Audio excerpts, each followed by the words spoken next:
Alors je suis Nathalie Mendes, guide intuitive. Ça veut dire que je suis clairvoyante, clairaudiente et clairsentiente.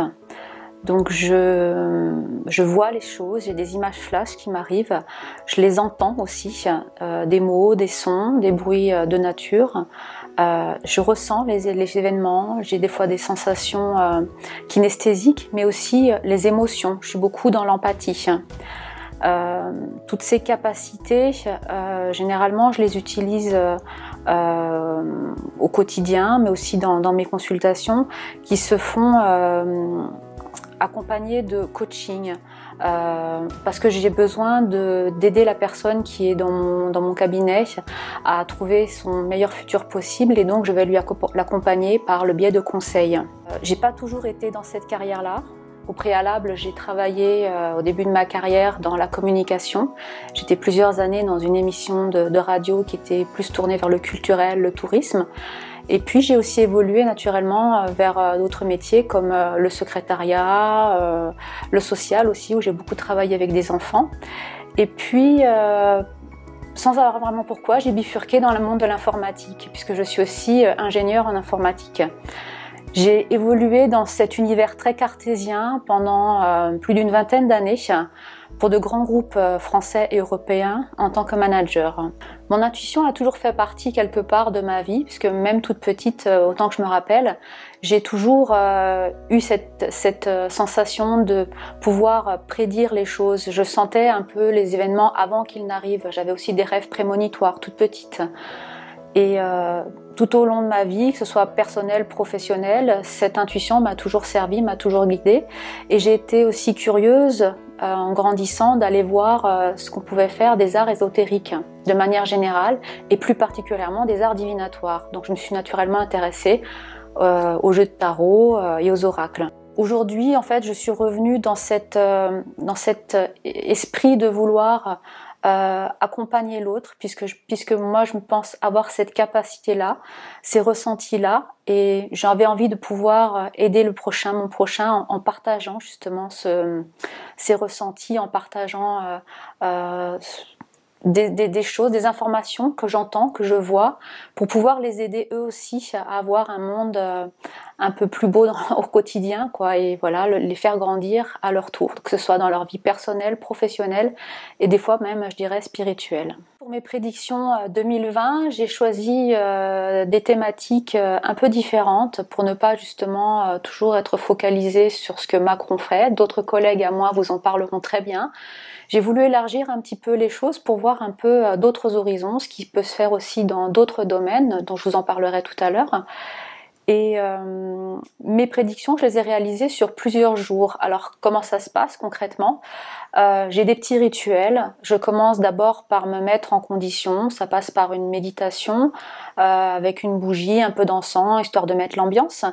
Et puis, je me connecte. Je me connecte à cette source d'information, à cette conscience non locale, comme je l'appelle, vers laquelle je vais ressentir des choses. Justement, je vais avoir des images. Les premières images arrivent. En me concentrant bien sûr sur cette question. Et donc je fais toute ma session comme ça. Et lorsqu'elle est terminée, eh bien j'utilise des supports dont je vous ai déjà parlé, notamment le tarot noir qui est mon tarot de prédilection, mais j'ai aussi utilisé le pendule, la numérologie et le remote viewing qui est justement une méthodologie qui s'appelle vision à distance en français et qui nous vient des États-Unis. Donc voilà, une fois que j'ai fait cette session-là, je la mets un peu de côté et j'y reviens un jour après et je la reprends, soit déjà pour confirmer les ressentis que j'ai eus dans un premier temps, soit pour compléter ce que j'ai déjà eu comme information dans une première session.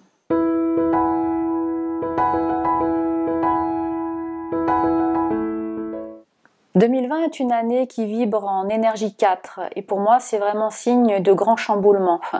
On va être quelque part dans une mise en place d'un certain ordre. On a besoin d'instaurer plus de sécurité. Je pense que le gouvernement français va vraiment essayer de repartir sur de nouvelles bases en mettant en place de nouvelles règles, peut-être sûrement de nouvelles lois. Quelque part, tout ceci sera fait vraiment sans intransigeance.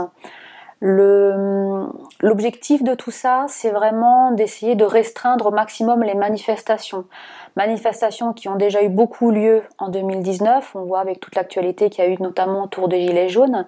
Mais pour moi, en 2020, ces manifestations seront encore amplifiées.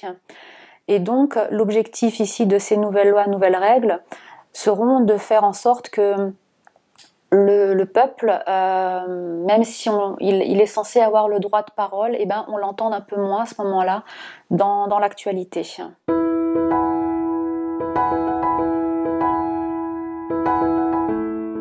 Alors pour moi, même si l'actualité nous dit que l'Angleterre va sortir de l'Europe au 31 janvier 2020, eh bien l'Angleterre ne sortira pas de l'Europe en 2020. Je pense que l'Angleterre cache vraiment bien son jeu. Elle est dans des notions de manipulation, je pense. J'ai des sensations de chantage, je dirais plus de marchandage. Voilà, c'est un petit peu le mot. Elle va essayer de chercher comment négocier. Je pense que le fait que l'Angleterre ne sorte pas de l'Europe en 2020, ce n'est que quelque chose qui est repoussé dans le temps. Peut-être au moins une année, je dirais même voire plus. C'est vraiment essentiel pour l'Angleterre de prendre cette décision-là aujourd'hui, puisqu'elle a besoin de redorer son blason. Elle a besoin quelque part de regagner la confiance du peuple anglophone.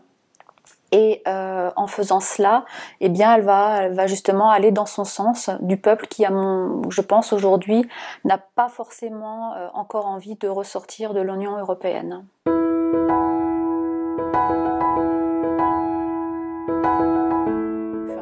Je pense vraiment que les banques vont jouer un peu avec le feu.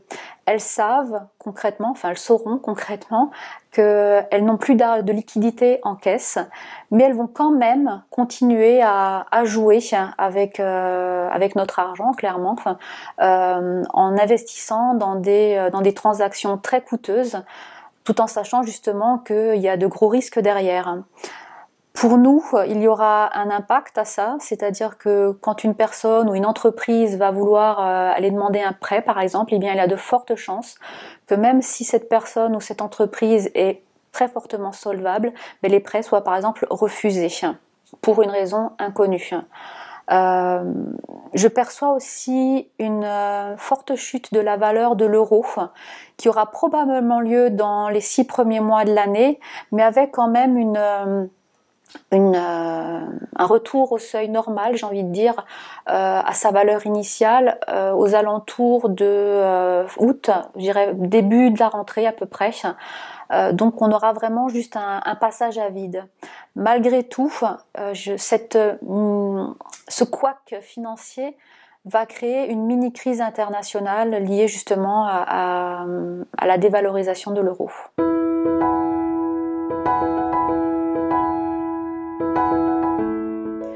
Alors, le revenu universel, oui, en effet, fait beaucoup parler de lui en 2020.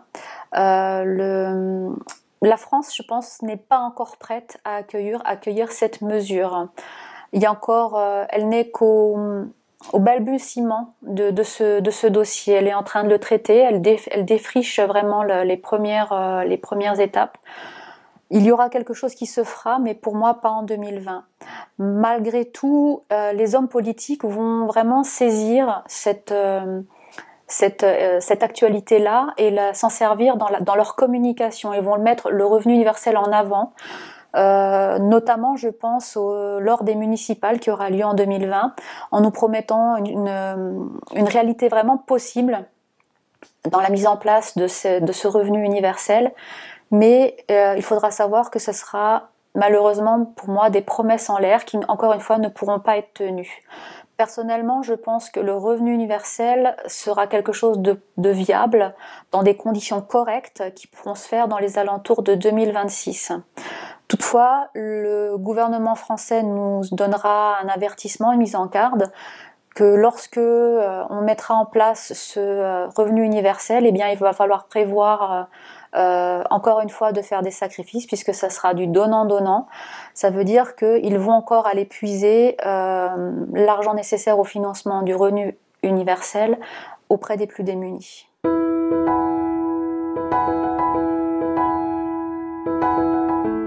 Je pense que la Terre ira bien, vous inquiétez pas, c'est pas encore la fin du monde, en tout cas pas en 2020.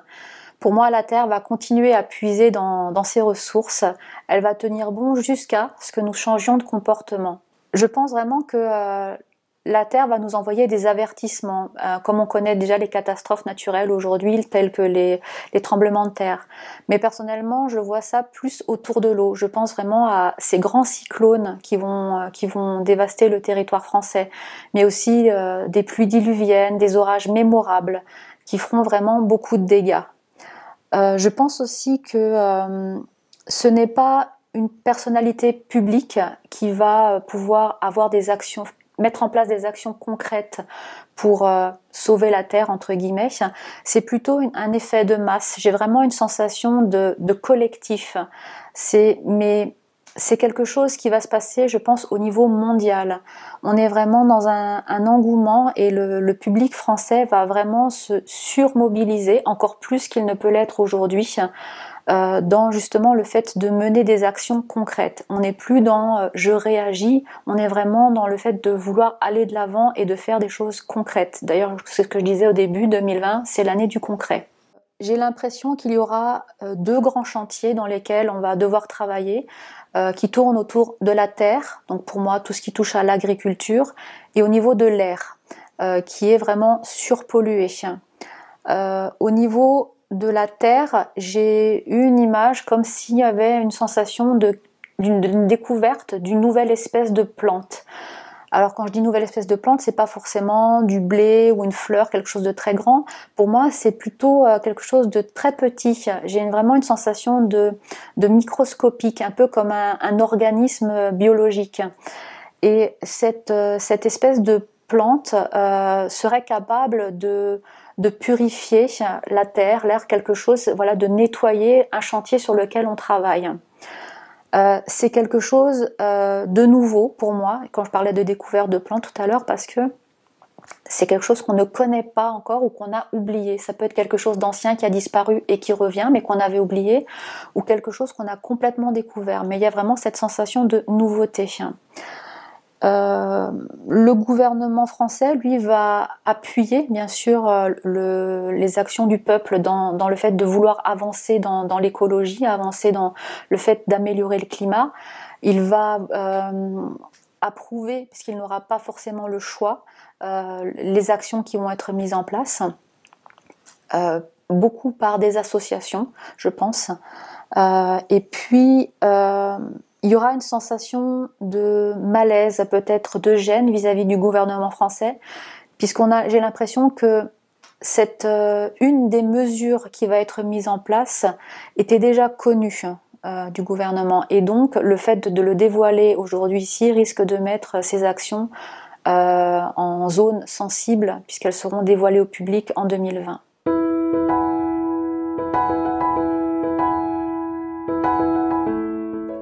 Personnellement, je pense qu'en 2020, les nouvelles technologies seront dans l'obligation de réglementer leurs usages. On va vraiment mettre en place des règles, des normes, c'est ce que je disais encore une fois au début avec l'énergie de l'année 4, qui vont permettre de sécuriser davantage les données. J'ai aussi l'impression qu'il y a une sorte de passe-partout, quelque chose comme une carte d'identité. Moi j'appellerais ça une identité numérique qui va être mise en place afin vraiment de savoir à chaque fois qui fait quoi, qui est derrière son ordinateur. À savoir que un tel ne pourra plus se faire passer pour vous derrière un ordinateur, parce qu'il y aura cette identité numérique qui l'identifiera clairement. J'ai aussi perçu un grand bouleversement dans les sciences, notamment dans le domaine médical. C'est vraiment une avancée assez particulière pour moi, puisque j'ai l'impression que c'est quelque chose de technologique, de mécanique, mais qui intervient dans le domaine médical. Quand j'ai creusé un petit peu, j'ai ressenti des choses assez particulières parce que j'avais l'impression qu'on nous offrait une seconde chance. Je pense que cette méthode ou cette technique qu'on va découvrir, cette invention qui va être développée en 2020, va permettre quelque part de prolonger la vie. Bien sûr, ça va forcément faire réagir les grandes instances religieuses de ce monde qui vont essayer de nous demander si on se prend pas un peu pour Dieu. Mais malgré tout, c'est un pas en avant pour la science puisque ça permet de rallonger la vie quelque part, sans bien sûr nous rendre immortels, mais on peut rallonger, on pourra vivre plus longtemps grâce à cette technologie, à ce petit mécanisme. Et quelque part, j'ai l'impression déjà que avec cette avancée, on essaye de nous faire aller un peu vers un homme un peu biomécanique. Je parlerai pas forcément de transhumanité, mais en tout cas, c'est un premier pas vers cette technologie-là.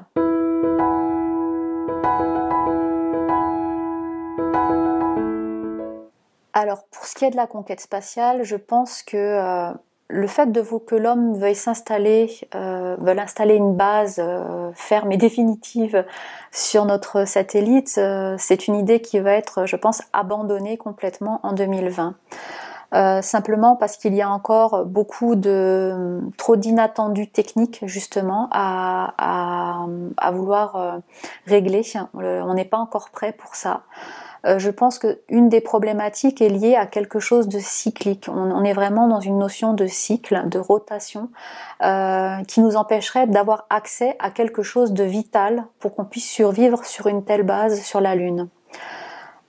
Surtout que j'ai envie de dire que le peuple français et le reste du monde sûrement aussi a vraiment envie de nouveautés, envie de découvrir un peu autre chose plutôt que d'avoir du réchauffé avec la Lune.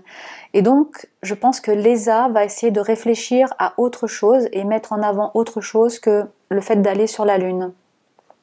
Je pense notamment au voyage sur Mars, dont on a déjà entendu parler, qui va revenir sur le tapis et quelque part, là aussi, c'est quelque chose qui va être un peu difficile parce qu'il y a pas mal de dangers, bien sûr, c'est périlleux comme mission, mais en même temps, même si les ingénieurs de l'ESA ont toutes les connaissances aujourd'hui pour le faire, je pense qu'elles n'ont pas encore les capacités, les moyens techniques de complètement tout mettre en œuvre pour un tel voyage.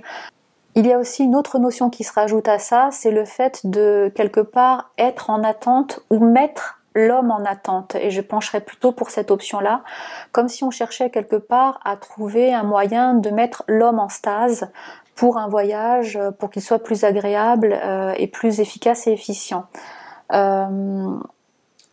Malgré toutes ces difficultés, l'homme tentera le voyage vers Mars, je pense, en fin 2020, voire début 2021, on y reviendra.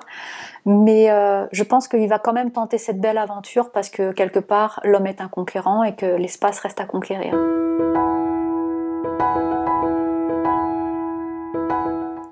Bien, je vous ai dit tout à l'heure que 2020 vibrait sur une certaine énergie, l'énergie du 4. Eh bien, je vais vous parler d'énergie, puisque pour moi, nous sommes tous composés d'énergie avant tout. Et j'ai vraiment envie que cette énergie du concret qui se réalise en 2020 devienne quelque chose de concret pour chacun d'entre nous. À savoir que l'énergie que nous sommes nous permet de communiquer l'un avec l'autre. C'est une énergie qui nous relie tous en tant qu'hommes et femmes. Et j'aimerais bien que chaque individu ne soit plus dans son individualité, mais s'ouvre au monde quelque part grâce à cette énergie et échange, apporte à l'autre, en sachant que quand on s'aide soi-même, on aide aussi les autres personnes. Il y a aussi l'énergie qui est en lien avec la nature. Je vous ai parlé tout à l'heure du climat, etc., qui va plutôt mal. C'est d'apporter de l'énergie aussi, des ondes positives à la nature et de faire en sorte que justement en étant dans une vibration plus positive, en élevant un petit peu son taux vibratoire, chacun à son niveau, eh bien on rende un peu notre monde meilleur, au moins en 2020.